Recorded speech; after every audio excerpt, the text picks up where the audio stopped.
ہمارا ٹیسٹ یہ ہوگا، اللہ یہ دیکھ رہا ہے کہ ہم اپنے کمزور طبقے کا کیسے دھیان رکھیں. کیا ہم ایک وہ قوم ہیں جو اسلام کے نام پہ بنی تھی اور جو مدینہ کی ریاست یعنی کہ ایک اسلامی فلاحی ریاست جس میں انسانیت ہے، جس میں احساس ہے، تو یہ ہمارا امتحان ہے. السلام علیکم ناظرین، آپ دیکھ رہے ہیں نسیم زہرا ٹیڈ. یقیناً پرائم منسٹر صاحب کے بھی آپ سن رہے تھے بات. آج انہوں نے پھر میٹنگ کی، خود بھی تھے اور ان کی پوری ٹیم بھی تھی، جو اب انہوں نے ایک روٹین بنا لیا ہے کہ بتائیں، آ کے ٹی وی کے سامنے لوگوں کو قوم کو بتائیں کہ کیا کر رہے ہیں، چاہے اکنامک صورتحال ہے یا میڈیکل صورتحال ہے، اور جہاں پاکستانی باہر ہیں ان کو لانا کیا. تو ایک پورا ٹیم ایفرٹ ہوتا ہے، ویری ریگولر، اور بڑی اچھی بات ہے کہ لوگوں کو پتہ چلتا ہے کہ حکومت کس طریقے سے آگے بڑھ رہی ہے. اور پھر ہم دیکھتے ہیں پروونشل منسٹرز، چیف منسٹرز، وہ بھی بات کرتے ہیں. آج بہت سی چیزیں ہوئیں، جو اکنامک صورتحال ہے اس پر ہم بات کریں گے آگے جا کے. ناظرین، ہمارے ساتھ پینل ہوگا. ناظرین، ڈاکٹر ڈیوڈ نبارو ہیں، انہوں نے بی بی سی کو انٹرویو دیا اور اس انٹرویو میں انہوں نے کافی اہم باتیں کی. سب سے پہلے تو ان سے یہ پوچھا گیا کہ دنیا میں آپ کیا دیکھ رہے ہیں کہ آنے والے ہفتوں میں، مہینوں میں یہ کس طرف جائے گا کووڈ-19. تو ان کا کیا کہنا تھا، سنیے گا. This virus we think is not going to go away, period. جی، تو وہ کہہ رہے ہیں کہ یہ تو ابھی ہے یا رہے گا. انہوں نے کہا بہت سالوں رہے گا. اور پھر اس کا کیا کہا انہوں نے کہ علاج کیا ہے، سنیے گا. We have to have one of two things. Either we have to have a situation where there's a treatment so that everybody who has the disease can take that treatment and then not be ill and not be at risk of death, or there has to be some kind of vaccine that enables everybody to be immunized and to be defended against the virus, as has happened for other virus diseases. جی، تو ان کا کہنا ہے کہ بس آپ کو اسی طرح سے ہوگا، کبھی اپنا سسٹم کھولیں گے، کبھی بند کریں گے، باہر نکلیں گے، پھر واپس اندر چلے جائیں گے، کیونکہ یہ سب کا سب اس چیز پر ڈیپینڈنٹ ہے کہ یہ جو وائرس ہے اس کا بیہیویئر کیا ہے. تو ناظرین، یہ سوچ تو ایک گلوبل سطح پہ ہم دیکھ رہے ہیں، WHO کے جو کووڈ کے انوائے تھے انہوں نے کہی. تو یا پاکستان میں بھی ہمیں معلوم ہے کہ ایک کووڈ کے پوائنٹ پرسن جو ہیں، جن کو فوکل پرسن پرائم منسٹر نے اپوائنٹ کیا ہے، ڈاکٹر فیصل سلطان ہیں. اور وہ بات آپ ان کی سنتے رہے. پرائم منسٹر کی جب میٹنگز ہوتی ہیں اس ٹیم میں وہ موجود ہوتے ہیں. تو ہم نے سوچا ان کو آج دعوت دیتے ہیں، ان سے پوچھتے ہیں کہ وہ پاکستان کو کس طریقے سے دیکھ رہے ہیں آنے والے دنوں میں. ایک تو یہ سچویشن ہے کہ جی ابھی آپ نے گنتی کی، آج اتنے لوگ جان سے بازی ہار گئے، اتنے لوگ صحت یاب ہو گئے. لیکن یہ اس کو اگر ہم میڈیم لانگ ٹرم میں دیکھیں تو ہم کس طریقے سے دیکھ رہے ہیں زندگی میں ہماری، اس کا کتنا اثر ہوگا. بہت شکریہ ڈاکٹر سلطان ہمیں جوائن کرنے کا. تھینک یو جی، I am happy to be here. بہت شکریہ. اچھا ڈاکٹر صاحب، یہ بتائیے گا کہ یہ ڈاکٹر نبارو جو تھے ان کا تو کہنا ہے کہ دس از ہیئر ٹو اسٹے. انہوں نے کہا یہ تو پتہ نہیں کتنے سال چلے گا، جب تک کوئی علاج نہیں آتا جب تک ایسے ہی چلے گا. It's not going away right now. جی، اکثر لوگ جو اس فیلڈ میں انٹرسٹ رکھتے ہیں وہ گزشتہ وائرسز کی جو پیٹرنز ہیں، ان کے جو طریقہ کار رہے، کیسے وہ آئے کیسے گئے، ان کو دیکھ کے کچھ اندازہ لگاتے ہیں. ظاہر سی بات ہے کہ فیوچر یا آئندہ آنے والے حالات کے بارے میں پیشین گوئی کرنی ایک حد تک ہی کی جا سکتی ہے سائنسی اعتبار سے، ان کے پرانے جراثیم اور پرانے پیٹرنز کو دیکھ کے. لیکن یہ لگ رہا ہے کہ جب تک ایک ویکسین نہیں آ جاتی یا یہ وائرس اپنی صورت کچھ فرق تبدیل یا کم خطرناک نہیں ہو جاتا، یا کوئی اور ایسا فیکٹر جو اس کو دبا دے، مثال کے طور پہ امیونٹی جب پاپولیشن میں آ جائے، تو اس کی کچھ اونچ نیچ جاری رہے گی. یہ پیٹرن ایک سے دوسرے ملک میں ضرور فرق ہوگا، سمپلی بیکاز ہر ملک کی پاپولیشن، اس کے ڈائنامکس، ان کا ٹیمپریچر، ان کی دیگر چیزیں فرق ہو سکتی ہیں. لیکن کچھ عمومی چیزیں جو ہیں وہ ایک جیسی ہوں گی. اور جس میں یہ بات انہوں نے ٹھیک کہی کہ ایک پیک یا ویو آنے کے بعد ممکن ہے یہ کم ہو. کچھ فیکٹرز لوگ تصور کرتے ہیں جس میں سمر کا یعنی گرمیوں کا آنا بھی شامل ہے. لیکن پھر یہ بھی ہو سکتا ہے کہ جب تک جس کو لوگ ہرڈ امیونٹی بولتے ہیں وہ نہ آ جائے تو ہو سکتا ہے یہ اونچ نیچ تھوڑی چلتی رہے. ایک لمحہ لیتے ہیں اس ہرڈ امیونٹی کو بھی سمجھنے کے لیے. ہرڈ امیونٹی کا مطلب جی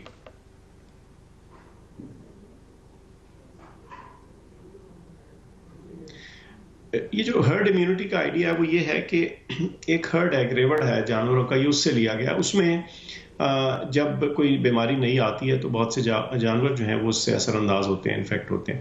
لیکن آہستہ آہستہ جب زیادہ سے زیادہ فرد جو ہیں کسی بھی گروپ میں، ریوڑ تو خیر جانوروں کے لیے، لیکن کسی بھی انسانوں کے فرد میں کے گروپ میں جب زیادہ افراد جو ہیں وہ آہستہ آہستہ امیون ہوتے جائیں تو پھر بیماری کا پھیلاؤ جو ہے نا وہ سلو ہوتا جاتا ہے. ظاہر ہے ایک سے دوسرے میں جانے میں رکاوٹ آ جاتی ہے. ہو سکتا ہے جب ایک شخص کو لگے تو اس کے گرد کے جو لوگ ہیں ان میں سے زیادہ تر لوگ جو ہیں امیون ہوں. امیون سے مراد یہ ہے کہ ان کو وہ بیماری ہو چکی ہو اور اس کے خلاف وہ ایک قوت مدافعت پیدا کر چکے ہوں. تو یہ اس چیز کا وہ ذکر کر رہے ہیں. لیکن ظاہر سی بات ہے اس میں چونکہ مورٹیلٹی اتنی انسگنیفیکنٹ نہیں ہے، یعنی کہ اموات کی شرح اتنی کم نہیں ہے، اس لیے یہ فکر رہتی ہے کہ جس دوران یہ پھیل رہی ہے اور اپنی پیکس پہ جا رہی ہے تو ہیلتھ سسٹمز کا کیا بنے گا اور شرح اموات کا کیا بنے گا. ڈاکٹر صاحب یہ بتائیے گا کہ ابھی جیسے آپ نے کہا ہرڈ امیونٹی کی آپ نے بات کی، لیکن اس کا بھی وہ ذکر کرتے ہیں، ان کا کہنا ہے کہ ہرڈ امیونٹی تک پہنچتے پہنچتے جیسے بھی آپ نے کہا کہ بہت خدا نخواستہ اموات واقع ہو سکتی ہیں، تو ہرڈ امیونٹی ایکوائر کرنا کوئی آئیڈیل چیز نہیں ہے.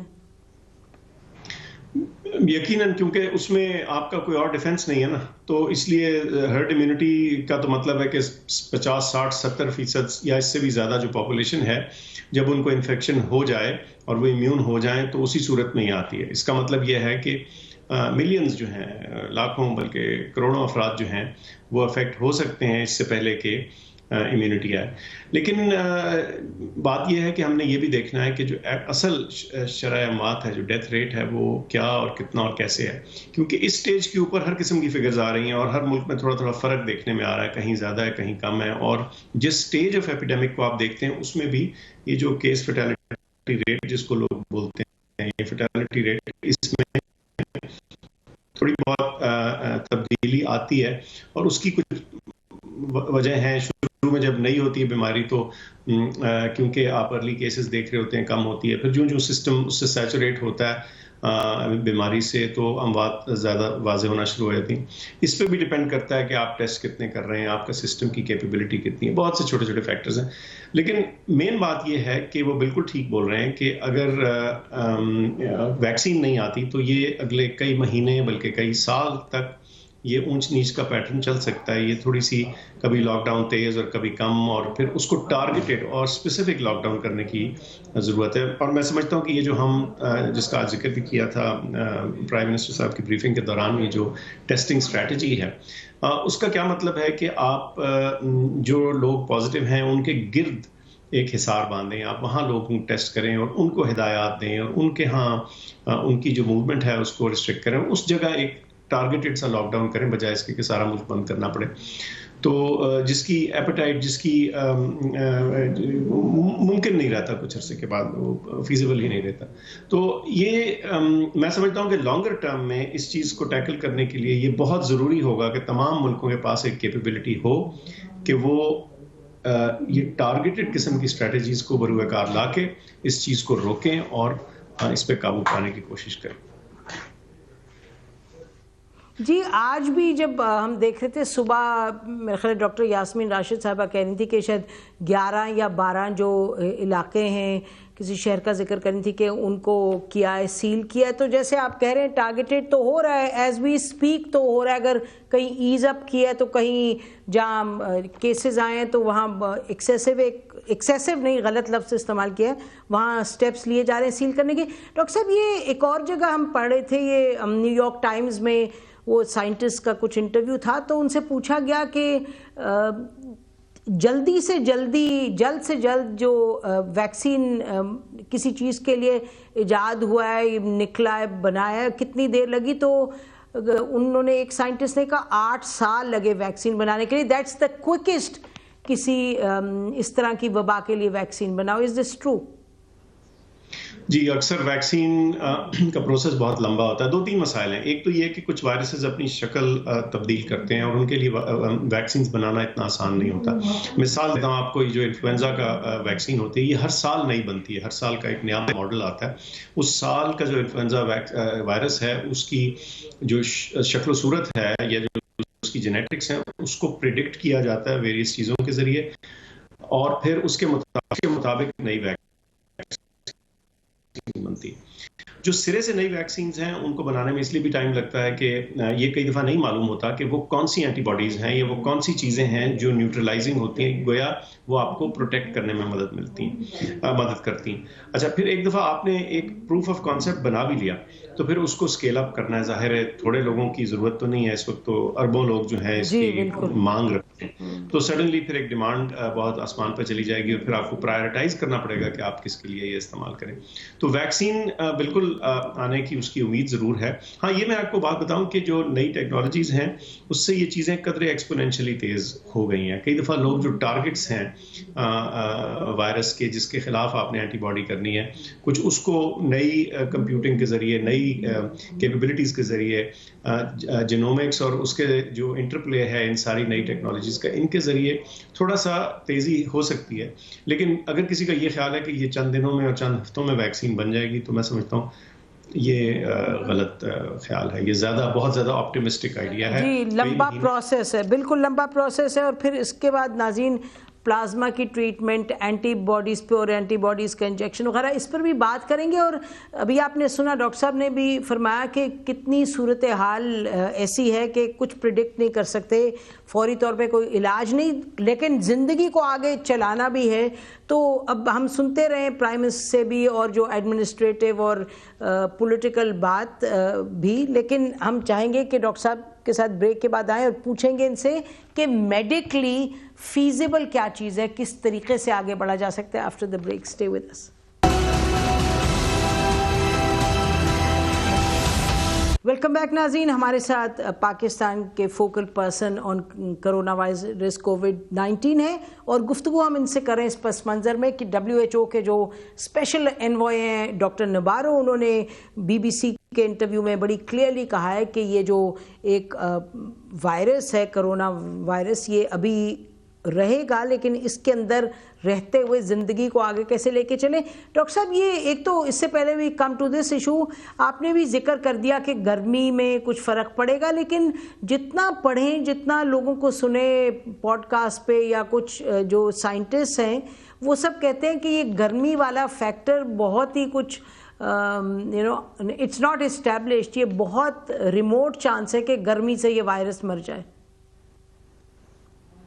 جی بالکل، یہ اس کو قیاس آرائی یا کنجیکچر کے مد میں ہی رکھ سکتے ہیں. فی الحال کچھ ایکسپیریمنٹل ایویڈنس تھوڑی سی ہے کہ وائرس کا سروائیول جو ہے سرفیسز کے اوپر وہ گرم ٹیمپریچر میں قدرے کم ہوتا ہے.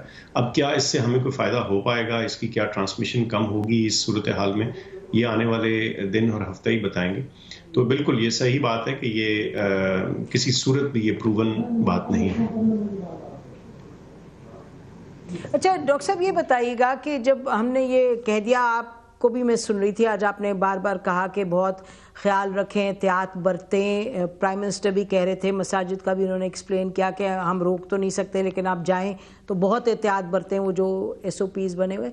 تو جب احتیاط برتنی ہے اور احتیاط برتنے میں وہ سوشل ڈسٹینسنگ بڑی کرٹیکل ہے، تو اس صورت میں مثلاً لوگ نارملی دفتر میں کیسے واپس جائیں گے، اسکولز میں بچے کیسے واپس جائیں گے، تو زندگی پر کس طرح یہاں وی will carry on life?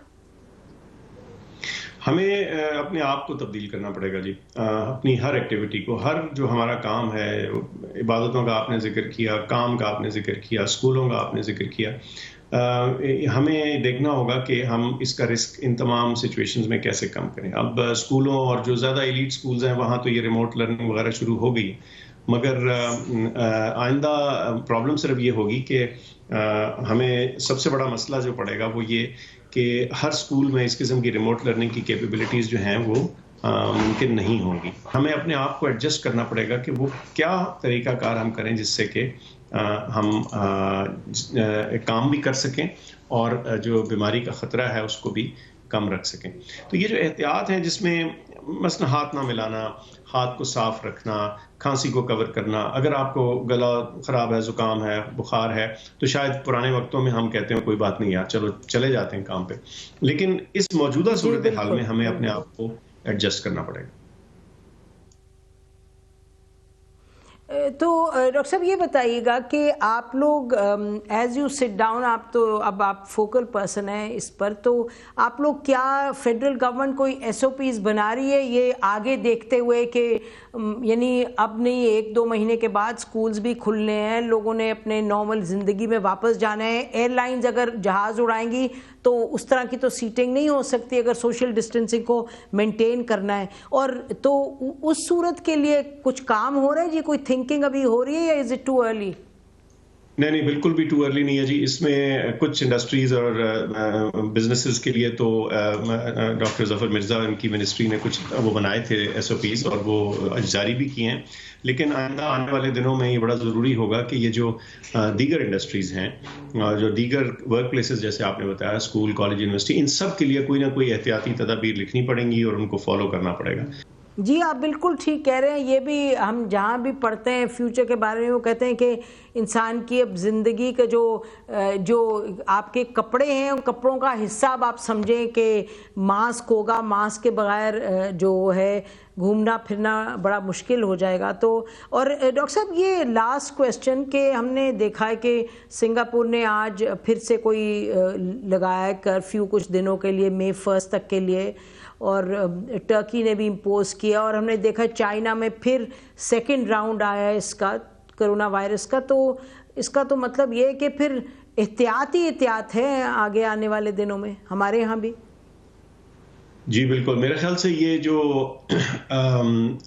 Constant ایک طرح کی آنکھ مچولی جو ہے اس معاملے میں، آپ وائرس کے ساتھ ایک لگاتار آپ اس کو واچ کر رہے ہیں، جب وہ ذرا کنٹرول میں آتا ہے اور آپ سمجھتے ہیں کہ آپ کو کچھ تھوڑا سا ایز کرنے کی ضرورت ہے تو ممکن ہے وہ ہو، اور پھر جب یہ مشکل یا کچھ اضافہ ہو کیسز میں جیسے ان کچھ ملکوں میں ہوا ہے تو پھر ان کو اپنے اقدامات کچھ بڑھانے بھی پڑیں گے اور اپنے لاک ڈاؤن کی یا ریسٹرکشنز کی جو صورتحال ہے اس پہ نظر ثانی کر کے اس کو بڑھانا بھی پڑے گا.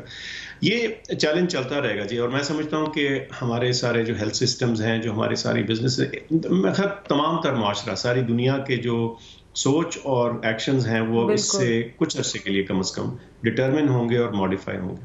ٹھیک، تو یہ اس کو ڈٹرمن کرے گا ڈاکٹر صاحب کون ڈاکٹر، کون ہاسپٹل، کون سی لیب میں آپ نے پرائم منسٹر کا جا کے ٹیسٹ کروایا؟ ان کی اچھی مستند اور اچھی لیب کے ذریعے ہوگا. اس وقت میرا اتنا ہی کہنا مناسب.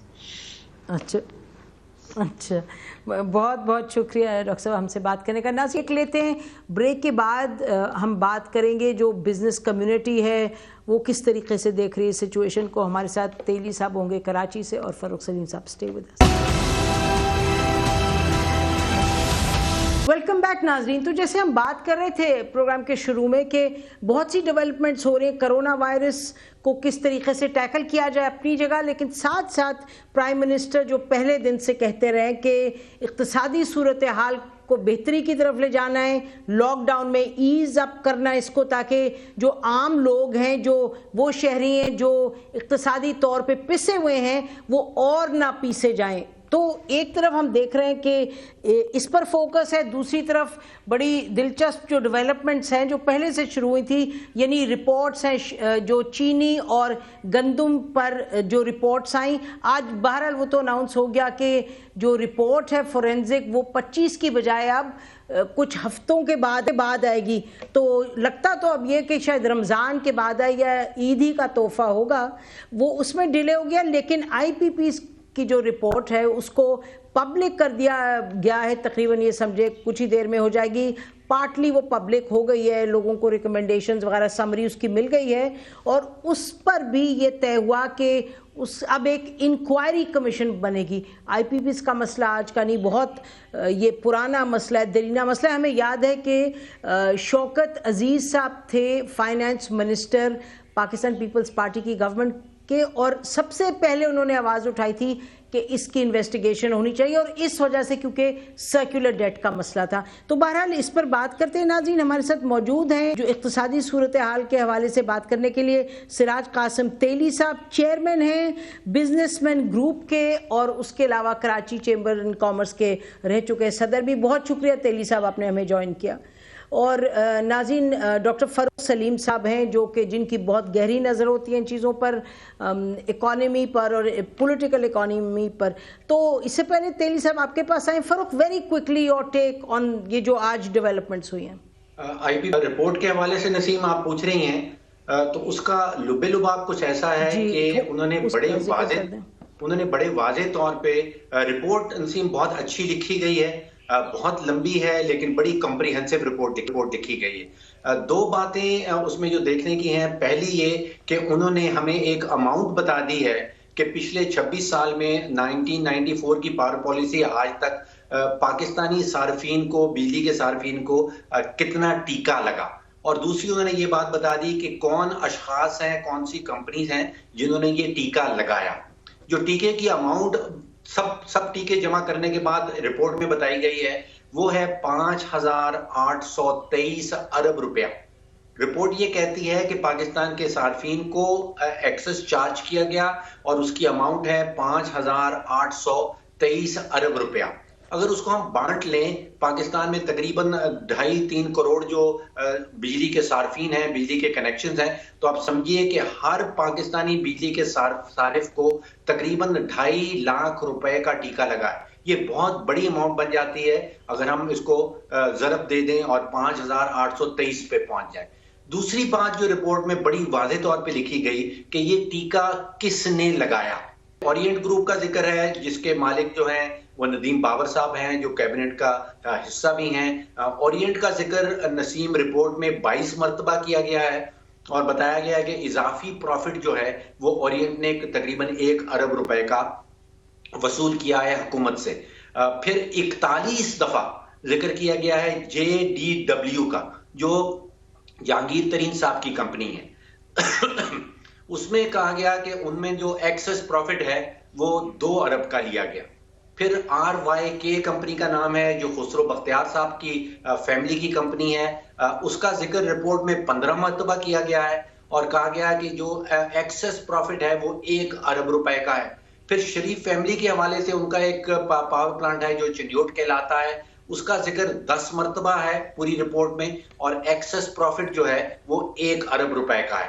تو یہ پہلی دفعہ ہے پاکستان کی تاریخ میں کہ پچھلے 26 سال کا ہمیں حساب بتا دیا گیا کہ ٹیکے کی اماؤنٹ کیا ہے اور وہ ٹیکہ کس نے لگایا.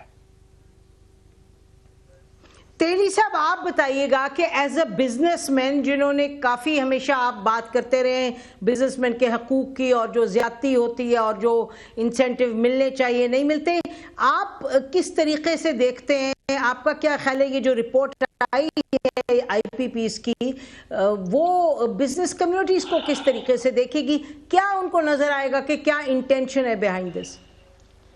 بسم اللہ الرحمن الرحیم.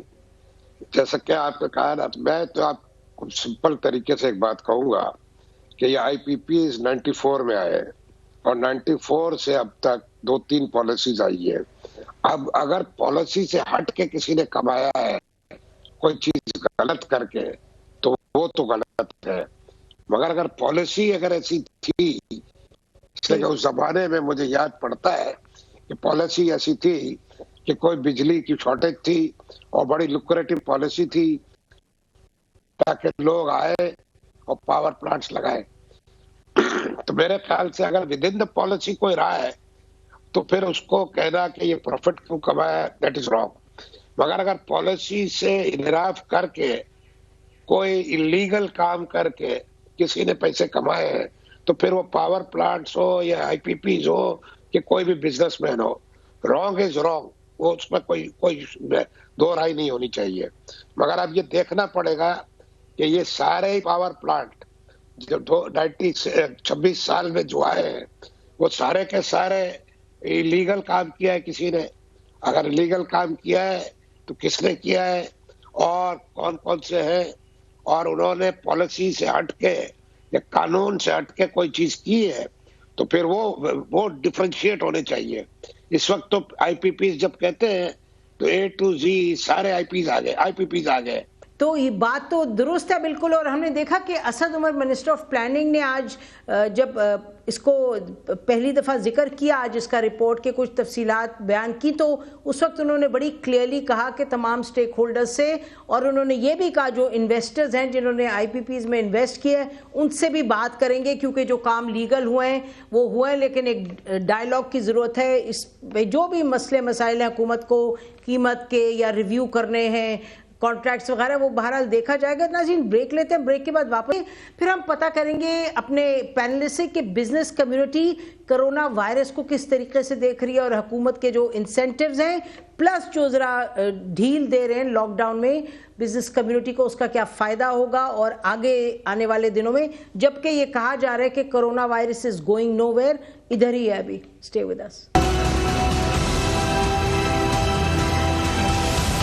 ویلکم بیک ناظرین. اب بات کرتے ہیں ذرا بزنس کمیونٹی اور کرونا وائرس کی. تیلی صاحب یہ بتائیے گا, دو ایشوز ہیں. ایک تو انسینٹیو جو دیے ہیں حکومت نے اور ابھی تک دے رہے ہیں, کچھ اور تیار بھی کر رہے ہیں. انسینٹیو سے ہٹ کے اگر ہم یہ بات کریں کہ جو ماحول ہے جس میں کام کرنا پڑا آپ کو, اور یہ ایس او پیز بھی بنے ہیں, اور آج ہی کل ہی ہم نے دیکھا کہ ورلڈ ہیلتھ آرگنائزیشن کے جو اسپیشل انوائے ہیں انہوں نے آن کووڈ کرونا وائرس انہوں نے کہا کہ یہ تو ابھی رہے گا کرونا وائرس, اور جو ایکسپرٹس ہیں وہ کہہ رہے ہیں بس ہمیں عادت سی پڑے گی اس چیز کی, اور ہم نے دیکھنا ہوگا کہ کبھی ہم اپنا بزنس بند کریں گے, کبھی کھولیں گے, کبھی زیادہ چلائیں گے. تو آپ لوگوں نے اس پر کوئی تفصیل میں بات چیت کی ہے؟ جی دیکھیں, میں آپ کو ایک بات بتاؤں. سب سے پہلے تو آپ سب یہ سمجھ لیں کہ دنیا بدل چکی ہے. We are not in the same world any more, we are in a different world. پہلی بات. اب دوسری بات یہ ہے کہ اب ہم سب کو, چاہے وہ بزنس مین ہو یا کوئی بھی ہو, پوری پاپولیشن کو we have to change our habits. ہمیں اپنی عادتیں چینج کر کے اس ماحول میں کام کرنے کے طریقے سوچنے بھی پڑیں گے, کرنے بھی پڑیں گے.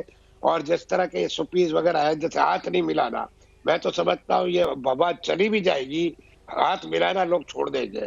اس طرح بہت سی چیزیں ہیں جو آپ نے کرنی ہے. جہاں تک انڈسٹریلسٹ کا, بزنس کمیونٹی کا تعلق ہے, ہم لوگ ایڈجسٹ کر رہے ہیں, آہستہ آہستہ ایڈجسٹمنٹ کر رہے ہیں, سپیز فالو کر رہے ہیں, اور آہستہ آہستہ اس میں واپس سے شروع ہو رہے ہیں کام. اور ظاہر ہے کہ ان حالات میں اٹس ڈیفیکلٹ, آسان نہیں ہے, مگر اس کے ساتھ ہمیں ایڈجسٹ ہونا پڑے گا. اور میں سمجھتا ہوں ڈسپلن لانا پڑے گا. اور یہ صرف ہماری لائف سٹائل میں نہیں ہے, ہر چیز میں آئے گا. جیسے مسجدوں میں بھی ابھی بات ہو رہی ہے ڈسٹنس رکھنے کا, یہ سب جگہ پہ ہوگا. اور جہاں تک ریلیف اور ان پیکیجز کا تعلق ہے, ہم نے کراچی چیمبر سے 3-4 دفعہ عمران خان صاحب کو اور حماد اظہر کو, حفیظ شیخ صاحب کو, سب کو لکھ کے بھیجا ہے. اور ہم چاہتے ہیں 4 آئٹم, تھوڑا بہت انہوں نے جو بھی ریلیف دیا ہے ایکسپورٹ کو وہ اپنی جگہ پہ ٹھیک ہے, 4 آئٹموں میں ریٹس 4-6 مہینے کے لیے آدھے کر دیں, جس میں پیٹرولیم پروڈکٹس ہے. اب تو پیٹرولیم کی آپ حالت دیکھ رہی ہے نا, میں سمجھتا ہوں ان کو پیٹرول کے بھاؤ ٹھیک ٹھاک گرا دینے چاہیے تاکہ وہ پاس آن ہو جائے عام پبلک کو بھی اور انڈسٹری کو بھی, سب کو. نمبر 2, ٹیکسز جو آپ کے یہ سیل ٹیکس ہے, ایکسائز وغیرہ ہے, وہ آدھے کر دے. Number 3, interest rate. دیکھیں انٹرسٹ ریٹ میری سمجھ میں نہیں آتا, ہمارے ڈاکٹر رضا باقر صاحب بڑے سلو موومنٹ کر رہے ہیں, ان کو جلدی کرنا چاہیے تھا. میں سمجھتا ہوں آج بھی کہ اتنا نیچے انفلیشن وغیرہ آ چکا ہے, اور ان کی تھیوری کے حساب سے بھی آج انٹرسٹ ریٹ 4% سے زیادہ نہیں ہونا چاہیے, مگر یہ ابھی بھی 9 پہ کھڑے ہیں. اس کو کم کر دے. اور چوتھی چیز جو ہے وہ ٹیکسیشن ہو گیا, پیٹرولیم, انٹرسٹ ریٹ, اور یہ ایک اور آئٹم تھی میں ابھی یاد کر کے, بجلی والی یوٹیلیٹیز, اس کو بھی آدھا کر دیں. آج میں بھی سن رہا تھا عمران خان کو, تو اس کے ساتھ حماد اظہر صاحب کچھ کہہ رہے تھے کہ آپ بجلی میں کوئی ایسا پیکیج لا رہے ہیں. امید ہے کہ وہ لے کر آئے, کوئی ایسا پیکیج لائیں اکراس دا بورڈ. ساری انڈسٹری, سارے بزنسز, دکاندار, ہر لیول کو ایک بینیفٹ جانا چاہیے. اس لیے کہ دیکھیں ریونیو آ نہیں رہا, انڈسٹری اب کھلی ہے, تنخواہیں ہم نے دینی ہے, ہمیں لوگوں کو نکالنا نہیں ہے, مگر ہمیں کیش فلو کی ضرورت ہے. اور وہ کیش فلو کریٹ کر دے 4 مہینے کے لیے, 5 مہینے کے لیے, تو اس کے بعد آہستہ آہستہ واپس ہم سے لینا شروع کر دے. مگر مقصد کہنے کا یہ ہے کہ وی ہیو ٹو سروائیو. یہ سروائیول کا ٹائم ہے 4 سے 6 مہینے, اور اس کے بعد فیوچر میں ہمیں ایک عادت ڈالنی ہے, سسٹم میں ڈالنی ہے, اور ساتھ ساتھ دعا کرنی ہے اللہ سے کہ اللہ اس مصیبت سے نجات دے, اس لیے کہ یہ تو ایک قدرتی ایسی آفت ہے جس سے سمجھ سے باہر ہے ساری دنیا کو. جی بالکل بالکل سمجھ سے باہر. فاروق صاحب یہ بتائیے گا کہ اس مرتبہ جس طریقے سے حکومت نے بڑی تیزی سے موو کیا, ہمیں تو لگتا ہے تیزی سے موو کیا compare to the past, incentives دینے کے لیے بزنس کمیونٹی کو, چاہے تنخواہوں کے لیے انٹرسٹ ریٹ, لو انٹرسٹ ریٹ پہ بینکس دیں گے لون, یا پھر ابھی جو حماد اظہر بات کر رہے تھے, یا جو دیے انسینٹیوز. تو آپ کو کیا لگتا ہے کہ یہ سب انسینٹیوز اپنی جگہ ہیں, لیکن جو چیلنج ہے وہ تو بہت ہی بڑا ہے, یہ بزنس کمیونٹی کس طرح مینیج کر پائے گی؟ جی نسیم, اسٹیٹ بینک کی طرف سے بھی پیکیجز آ رہے ہیں, وفاقی حکومت نے بھی پیکیجز کا اعلان کیا ہے, لیکن میں سمجھتا ہوں جو سب سے امپورٹنٹ چیز ہے وہ یہ ہے کہ ہمارے ساری سیاسی قیادت, ہماری فوجی قیادت ایک ہی پیج پہ ہونا ان کا بڑا ضروری ہے. یہاں پہ ہزاروں لاکھوں پاکستانی جانیں جو ہیں وہ ایٹ سٹیک ہیں.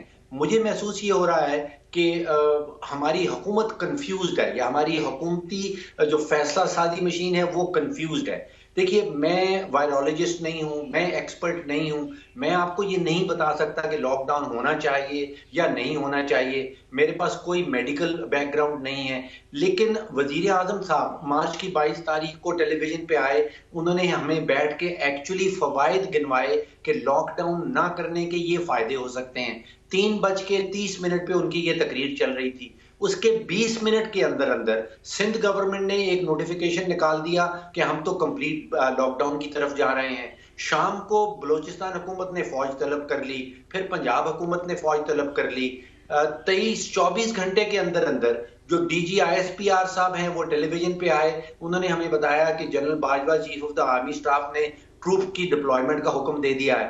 اب میں بیٹھا بالکل کنفیوز ہو گیا کہ وفاقی حکومت جو ہے, وزیر اعظم صاحب کا جو نظریہ ہے کرونا وائرس کے لڑنے کا وہ ایک ڈیفرنٹ ہے, ان کی انڈرسٹینڈنگ فرق ہے, جو وزیر اعلیٰ ہیں ان کی انڈرسٹینڈنگ فرق ہے, جو ہمارے فوجی نمائندہ آ رہے ہیں ٹیلی ویژن پہ ان کی انڈرسٹینڈنگ فرق ہے.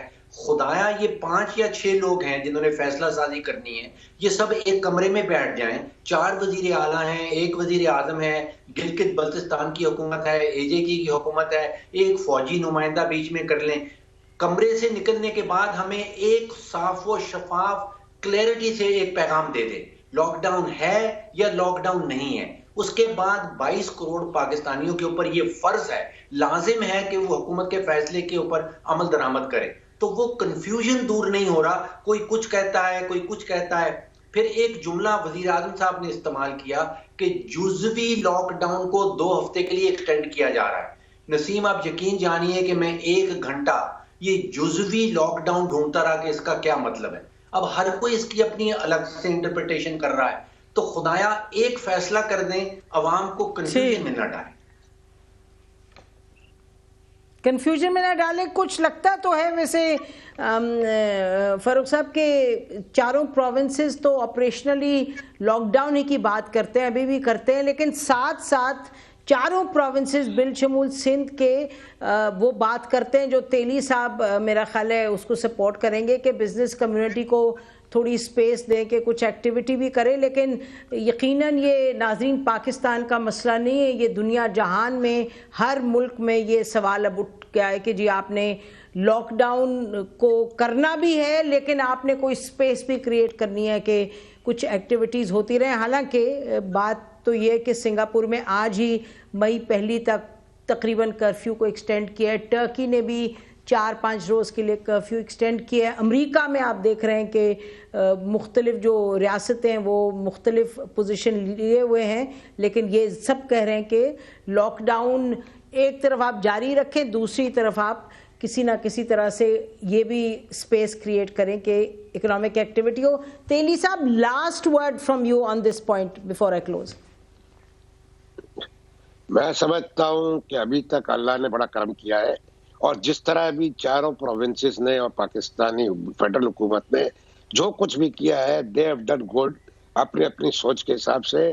اور میں ابھی کافی حد تک اسٹریم لائن ہو گیا ہے، اور جان ہے تو مال ہے، اور انشاءاللہ تعالی ہم جانوں کو بھی بچاتے ہوئے آہستہ آہستہ اکنامک ایکٹیویٹیز بحال کریں گے، اور کوشش یہی کریں گے کہ اب ہم نئے انوائرمنٹ میں، نئے طریقے سے، نئے ماحول میں مل کے چلے کسی طرح۔ کراچی میں سمجھتا ہوں کافی حد تک بہتری آ رہی ہے ان اے وے۔